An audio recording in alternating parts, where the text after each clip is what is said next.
Pirmas skyrius – pokalbiai. Pirmas pokalbis. Labas rytas. Labas rytas. Mano vardas Daiva. Labai malonu, aš Vytautas.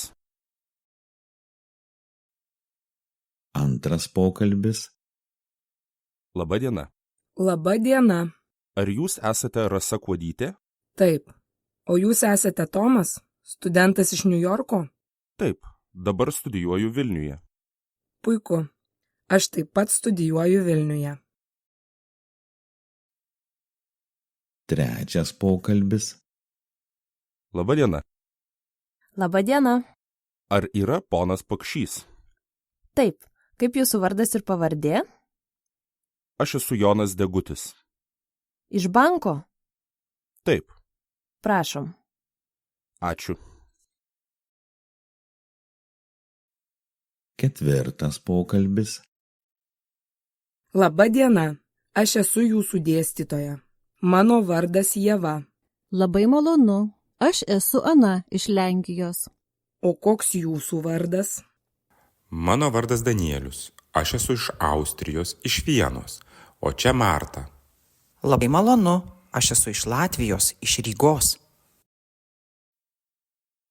Penktas pokalbis. Labas, aš Rasa. Koks tavo vardas? Labas. Aš Tomas, iš Vokietijos. Tu kalbi lietuviškai? Aš tik truputį kalbu lietuviškai. Gal kalbame angliškai? Gerai. Šeštas pokalbis. Atsiprašau, aš tik truputį kalbu lietuviškai. Ar jūs kalbate angliškai? Taip. Aš kalbu angliškai.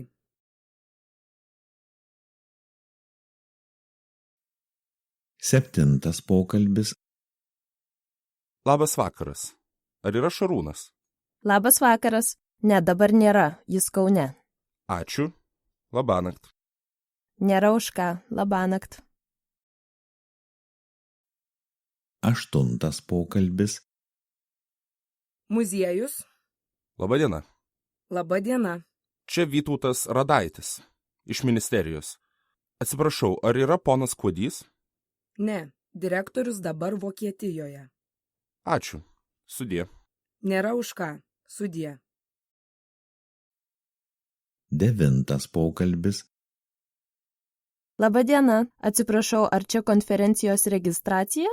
Taip, prašom. Kokia jūsų pavardė? Izumi. Koks vardas? Akira? Ar jūs esate iš Japonijos? Taip, bet dabar gyvenu ir dirbu Berlyne. Pirma užduotis. Kas jis? Studentas? Tai Bjornas, mano bendradarbis. Jis yra iš Norvegijos, iš Oslo. Dabar gyvena Vilniuje, dirba universitete. Jis norvegas? Ne, švedas. Ar jis kalba tik švediškai? Jis puikiai kalba norvegiškai, angliškai, rusiškai, supranta ir lietuviškai, bet nekalba. O kas ji? Mano draugė Veronika. Lietuvė? Ne, čekė. Ji taip pat dirba universitete. Ne, ji studentė, studijuoja Prahoje. Ar ji kalba lietuviškai? Taip, labai gerai.